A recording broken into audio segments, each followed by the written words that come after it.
नमस्कार साथियों, स्वागत है आप सभी का आपके अपने पैरामाउंट कोचिंग क्लासेस में। मैं हूं ज्योति राठौर और आज हम एक नए दिन एक नई शुरुआत करने जा रहे हैं अपनी कुछ नई इंपॉर्टेंट करंट अफेयर के साथ। तो जितने भी साथी अभी तक सेशन से जुड़ चुके हैं सभी का मोस्ट वेलकम है और सभी से एक रिक्वेस्ट है कि अपने दोस्तों यारों को शेयर कर दो और उनको बता दो कि क्लास शुरू हो चुकी है और अपना एक कदम आगे बढ़ा ले एग्जाम की तरफ। तो चलिए भाई, आज के सेशन में बहुत सारे इंपॉर्टेंट टॉपिक पर हम डिस्कस करेंगे। थोड़ा सा देख लेते हैं कि आज का सेशन किन किन मुद्दों पर आधारित होने वाला है। तो सबसे पहले हम पढ़ेंगे बशीर बद्र जी का निधन हुआ है, उनके बारे में चर्चा करेंगे।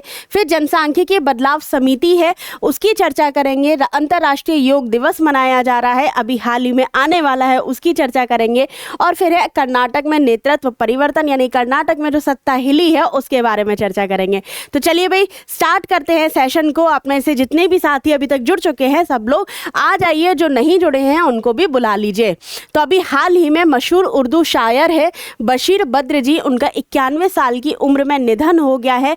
इन्होंने बहुत ही अटूट छाप छोड़ी है हमारे साहित्य में, उर्दू शायरी में, गज़लों में। तो इनका जाना एक साहित्य प्रेमी के लिए, इनका जाना एक साहित्य के नगमों को सुनने वालों के लिए बहुत ही ज़्यादा महत्वपूर्ण है, बहुत ही ज़्यादा शोकजनक है। थोड़ा सा सुन लेते हैं, पढ़ लेते हैं इनके बारे में। तो आधुनिक गज़ल के उस्ताद कहे जाते हैं बशीर बद्र। इनका निधन हो गया है 1987 में। मेरठ दंगों में इनका घर जला दिया गया था और उसके बाद ये कहाँ शिफ्ट हो गए थे? ये भोपाल में शिफ्ट हो गए थे। जब हम इनके जन्म की बात करते हैं तो इनका जन्म 15 फरवरी 1935 में अयोध्या में हुआ था। इनके द्वारा रचित कुछ किताबें हैं, कुछ पुस्तकें हैं जो इम्पॉर्टेंट हैं और एग्जाम में पूछे जाने की संभावना रखती हैं। इनको इम्पॉर्टेंट रूप से आपको याद रखना है। इसमें है इम्कान आहटें, कुल्लियात ए बशीर बद्र और उजाले अपनी यादों के। तो ये कुछ प्रमुख किताबें हैं जो कभी कभी जो है हमारे लिए इम्पॉर्टेंट हो जाती है, खासतौर पे उन लोगों के लिए जो परीक्षा दे रहे हैं, जिनको शायरी से लेना देना भले ही ना हो, लेकिन इन किताबों से रखिएगा क्योंकि ये नंबर आपके बढ़ा भी सकते हैं और घटा भी सकते हैं। इनको रिलेटेड एक बहुत ही मज़ेदार किस्सा हुआ था जब भारत और पाकिस्तान के बीच शिमला समझौता हो रहा था। तब तत्कालीन हमारी प्रधानमंत्री थी, उन्होंने एक शायरी जुल्फ़िकार अली भुट्टो के सामने पेश की थी और वो शायरी ऐसी थी जिसने भारत की भावनाओं को, भारत के कह सकते हैं भारत की मित्रता को पाकिस्तान के सामने रखने की कोशिश की थी। लेकिन पाकिस्तान इतना निर्लज्ज इंसान है या निर्लज्ज देश है जिसने उसकी कोई कदर नहीं की। अगर आप चाहें तो सुन सकते हैं। इन्होंने कहा था, इनके द्वारा रचित जो शायरी थी वो थी कि दुश्मनी, ठीक है, शायरी ये थी कि दुश्मनी जमकर करो लेकिन इतनी गुंजाइश रहे जब कभी हम दोस्त बन जाए तो शर्मिंदा ना हो। तो कुछ इस तरीके के हमारी भावनाएं थी जो हम पाकिस्तान के साथ एक तरीके से दिखाना चाह रहे थे, लेकिन उसने आज तक उसकी क्या नहीं की, कद्र नहीं की। इनकी शायरी बहुत ज़्यादा फेमस है, इनके गज़ल जो है, इनके नगमे जो हैं वो बहुत ज़्यादा फेमस है। एक और है कि उजाले अपनी यादों के हमारे साथ रहने दो, ना जाने किस गली ज़िंदगी का अंत हो। ठीक है, या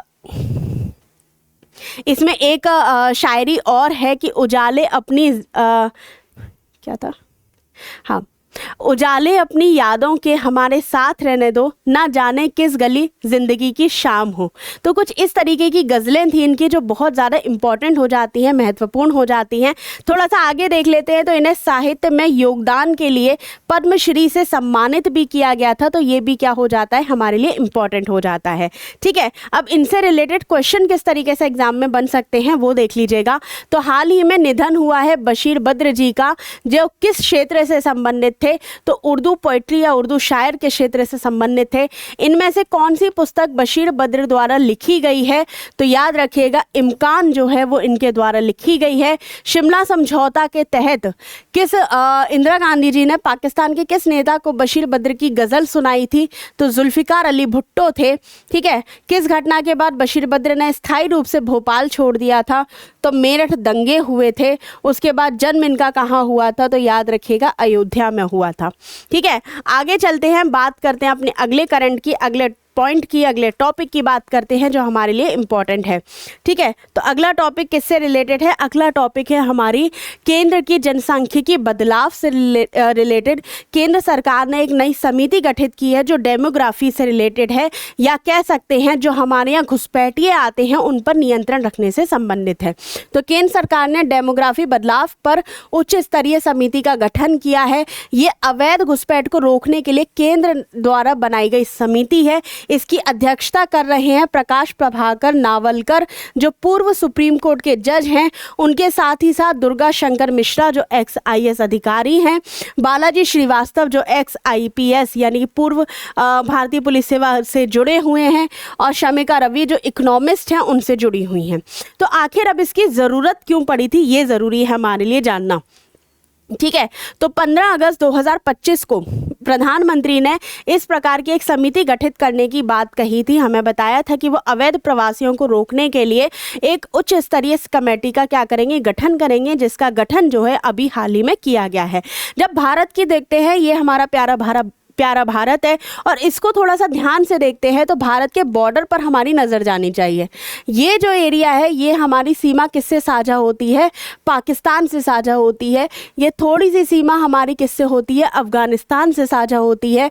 और उसके बाद जब हम इस एरिया पे आ जाते हैं, अपने पूर्व में आ जाते हैं, ठीक है, तो पूर्व में आने के बाद ये जो हमारा एरिया है ये किससे साझा करता है? अपनी सीमा चाइना से साझा करता है। और उसके बाद जब हम यहाँ आते हैं तो ये किससे अपनी सीमा साझा करती है? म्यांमार से करती है। और जब हम यहाँ की बात करते हैं तो ये करता है बांग्लादेश से। यहाँ पर नेपाल से भी हमारी सीमा साझा होती है और भूटान से भी होती है। यानी कि भारत जो है पूरब पश्चिम उत्तर दक्षिण जहाँ से भी अवैध घुसपैठ हो रहा है भारत में, उन सभी पर नियंत्रण लगाने के लिए इस योजना को क्या कर रहा है? शुरू कर रहा है। यहाँ पर उदाहरण के तौर पे आपको म्यांमार देखने को मिलेगा। म्यांमार में रोहिंग्या जो मुसलमान हैं उनकी समस्या है, उनकी समस्या के आधार पर वो लोग छुपकर भारत में प्रवेश कर चुके हैं, और भारत में अब उनको ढूंढना इतना मुश्किल हो गया है क्योंकि उनके पास सभी आधिकारिक दस्तावेज हैं, सभी वो सबूत हैं जिनसे वो ये साबित कर सकते हैं कि वो भारत के नागरिक हैं। लेकिन उनको हटाकर उनको उनकी और जो भारत के असल नागरिक हैं उनकी पहचान करने के लिए, उनको इस देश से बाहर निकालने के लिए इस क्या किया गया है? इस समिति का गठन किया गया है।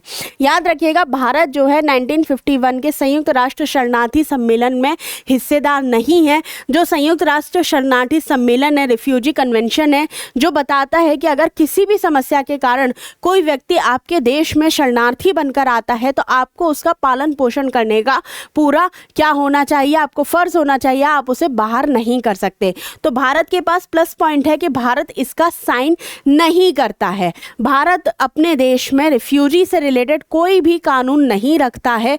इसीलिए अब जो ये लोग होंगे, जो अवैध प्रवासी होंगे, उनको क्या कर सकता है? एक फॉरेनर की तरह भारत ट्रीट करेगा, विदेशी नागरिक की तरह ट्रीट करेगा। ये चीज़ हमको याद रखनी है। थोड़ा सा समझने की कोशिश करते हैं कि अवैध प्रवासी होते कौन से हैं। तो सीधी सी बात है, जब हम एक देश से दूसरे देश जाते हैं या कोई दूसरा देश का नागरिक हमारे देश में आता है तो उसके लिए उसे प्रॉपर वीज़ा की ज़रूरत होती है, प्रॉपर परमिशन की ज़रूरत होती है। उसको बताना होता है कि आखिर वो उस देश में क्यों जा रहा है। जब भी वो बिना वीज़ा के ट्रैवल करता है या वीज़ा की जो डेट है उसके एक्सपायर होने के बाद भी उस देश में रहता है, या फिर आपने एक डंकी नाम की पिक्चर देखी होगी जिस तरह से वो तार वार फलांग के लोग आ जाते हैं भारत में। इससे पहले अगर आप यूएसए की नज़र रख रहे हो, यूएसए के मुद्दे पे नज़र रख रहे हो, तो माइग्रेंट जैसी समस्या पे जो अवैध रूप से घुसे थे उनको निकालने की जो व्यवस्था चल रही थी उसको देख लेते हैं। तो बहुत सारे ऐसे तरीके होते हैं जिनसे अवैध रूप से लोग हमारे देश में शामिल होते हैं। अब उनसे दिक्कत क्या हो जाती है? तो भाई सीधी सी बात है, मान लो आपकी क्लास में 40 बच्चे हैं और 40 बच्चों को बैठने की सारी क्या है? व्यवस्था है। फिर अचानक से बिन बताए 10 बच्चे और शामिल हो जाते हैं और जहां सीट पर 3 लोग बैठ रहे थे वहां सीट पर 5 लोग बैठना शुरू कर देते हैं। जहां पानी की 1 बोतल लग रही थी उसमें 40 बच्चे पी रहे थे, लेकिन वहां 1 बोतल में अब 50 बच्चे पीने लग जाएंगे। तो एक तरीके से देखा जाएगा कि भारत के लोगों के लिए संसाधनों की कमी हो जाएगी, भारत के लोगों के लिए जो रिसोर्सेज हैं उनकी कमी हो जाएगी। किनकी वजह से होगी? जो अवैध रूप से भारत में घुसे हुए हैं उनकी वजह से। तो इन्हीं सबको देखते हुए भारत ने जो केंद्र है या जो संघ सरकार है उसने इस तरीके की समिति का गठन किया है, खास तौर पर इनसे होने वाली समस्याओं को रोकने के लिए। जब भी कोई अवैध प्रवासी भारत में घुसता है तो बहुत सारे हमारे अधिकार तो छीनता ही है, बल्कि बहुत सी ऐसी गतिविधियां भी करता है जो हमारे देश की शांति के लिए, हमारे देश की स्थिरता के लिए, हमारे देश की सुरक्षा के लिए हानिकारक होती है। तो इन्हीं सभी पर सीमा लगाने के लिए इस कमेटी का, इस समिति का क्या किया गया है, यूज़ किया जाएगा, इस समिति का गठन किया गया है। चलिए इससे रिलेटेड क्वेश्चन किस तरीके से बनते हैं। तो who is the chairman of the high level committee on demographic change, तो कौन है इसके चेयरमैन? जस्टिस पीपी नावलेकर इसके अध्यक्ष हैं। फिर है what is true regarding the 1951 UN refugee convention, तो ये क्या है, इसमें भारत ने साइन नहीं किया है। भारत यहाँ पर कहीं भी क्या नहीं है, अकाउंटेबल नहीं है इनको जवाब देने का। फिर है समिति के सदस्य डॉक्टर शमिका रवि का पेशा क्या है, किससे रिलेटेड है, तो ये इकोनॉमिस्ट है। फिर है Rohingya refugees in India came primarily due to instability in which country, तो किस कंट्री में इनस्टेबिलिटी थी, म्यांमार थी, वहाँ से ये लोग लौट भाग कर आ गए थे। फिर इस समिति की घोषणा पीएम मोदी ने कब की थी, तो रिपब्लिक जो इंडिपेंडेंस डे था 15 अगस्त का, ठीक है, 15 अगस्त को ये क्या की गई थी, इसकी घोषणा की गई थी 2025 में, ठीक है।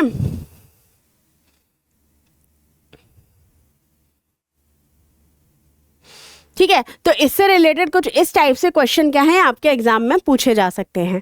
अगला टॉपिक है हमारा जो है इंटरनेशनल योग दिवस से रिलेटेड। इंटरनेशनल योगा डे जो है 21 जून को मनाया जाता है। इस बार 2026 के लिए पश्चिम बंगाल के कलकत्ता को क्या चुना गया है, आयोजन के लिए जगह चुनी गई है। जो मेन इवेंट होना है योग दिवस का वो कहाँ पर होगा, कलकत्ता में होगा। कब होगा, 21 जून को होगा, याद रखना।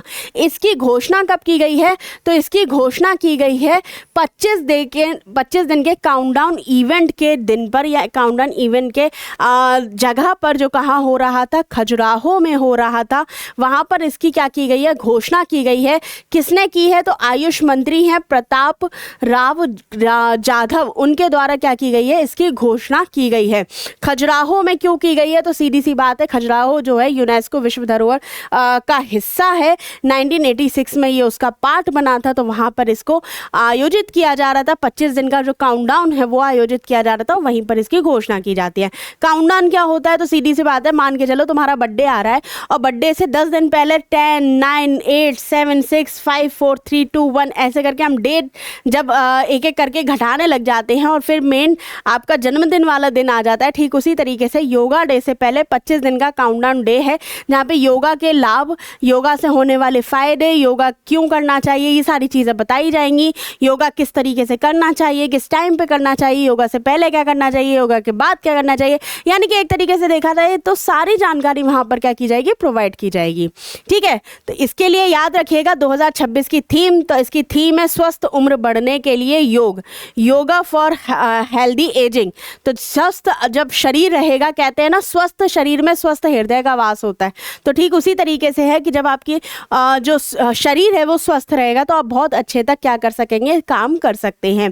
ठीक है, ये कब यूनाइटेड नेशन जनरल असेंबली ने 2014 में इसे अपनाया था और योगा पहली बार इंटरनेशनल योगा डे मनाया गया था 2015 में। खजुराहो एक यूनेस्को विश्व धरोहर स्थल है, याद रखिएगा। चलिए आगे चलते हैं, इससे रिलेटेड क्वेश्चन देख लेते हैं। तो 2026 में अंतर्राष्ट्रीय योग दिवस का मुख्य कार्यक्रम कहाँ होना है, तो कलकत्ता में होना है, याद रखना। 25 दिन का उल्टी गिनती का चिन्हित करने वाला योग महोत्सव कहाँ आयोजित हो रहा है, तो खजुराहो में हो रहा है। ऑनलाइन पंजीकरण आयुष मंत्रालय ने किस पोर्टल पर करने को कहा है, तो ये कहा है आपके योगा संगम पोर्टल पर, यानी कि अगर आप इसमें पार्टिसिपेट करना चाहते हैं तो आप इस पोर्टल पे क्या कर सकते हैं, रजिस्ट्रेशन कर सकते हैं। इंटरनेशनल योग डे का थीम क्या है, तो योगा फॉर हेल्दी एजिंग है। संयुक्त राष्ट्र महासभा ने पहली बार कब इसको एक्सेप्ट किया था, तो 2014 में एक्सेप्ट किया था। फर्स्ट ऑब्जर्व किया गया था 2015 में, यानी कि पहली बार जब मनाया गया था वो 2015 में मनाया गया था। ठीक है, आगे चलते हैं, बात करते हैं हम कर्नाटक में हो रही राजनीतिक अस्थिरता के बारे में।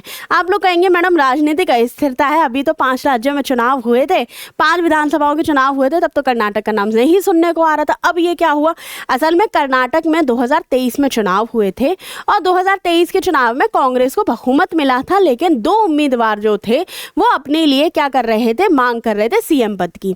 तब ये बैठक में निर्णय निकला था कि 2.5 साल क्या होगा, एक संभालेगा और 2.5 साल दूसरा संभालेगा। ठीक उसी आधार पर जो सिद्धारमैया जी हैं, उन्होंने 2.5 साल का टेन्योर खत्म होने के बाद या उसके टेन्योर को 6 महीने पूरे होने, 6 महीने से ज़्यादा समय तक उस पद पर रहने के बाद इन्होंने क्या किया है, त्यागपत्र दे दिया है। और अब जो हैं DK शिव कुमार जो होंगे वो यहाँ के क्या हो जाएंगे, सीएम हो जाएंगे। तो याद रखिएगा, मुख्यमंत्री सिद्धारमैया ने अपना इस्तीफा दिया है और शिव कुमार जो है अब नई सरकार बनाएंगे। मुख्यमंत्री अपना इस्तीफा किसको देते हैं, तो राज्यपाल को देते हैं। राज्यपाल जो है, राज्यपाल ही नियुक्त करते हैं, सीधी सी बात है, मुख्यमंत्री को, और मुख्यमंत्री की सलाह पर अन्य मंत्रियों को। कि इस समय वर्तमान में राज्यपाल कौन है, तो थावर चंद गहलोत हैं। आर्टिकल 164 के अंतर्गत मुख्यमंत्री नियुक्ति करते हैं, मुख्यमंत्री की नियुक्ति करते हैं राज्यपाल, ये आपको याद रखना है। ठीक है, तो ये मत सोचिएगा कि ये भी चुनाव हो रहे थे उसके बाद ऐसा हुआ है, 2023 की कहानी थी जो अभी तक चल रही है।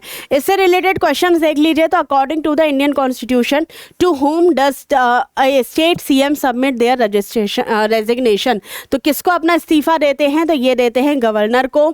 ठीक है, तो सी आपका क्या, 1 मिनट,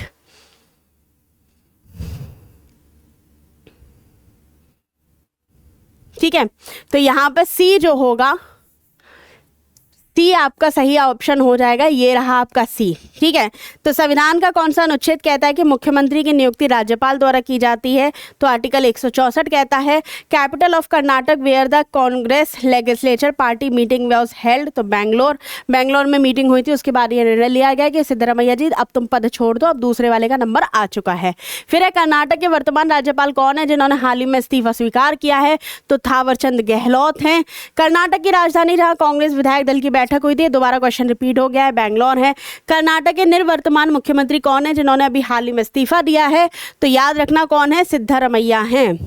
ठीक है, सिद्धारमैया हैं। और अब कौन बन जाएंगे, अब बन जाएंगे आपके जो है, ठीक है, चलिए भाई आगे चलते हैं। अब यहाँ पर हमने इस सेशन को क्या करना है, समाप्त करना है। जितने भी पॉइंट्स थे हमारे एग्जाम से रिलेटेड उनको हमने देख लिया है, रेलेवेंट क्वेश्चंस को भी देख लिया है।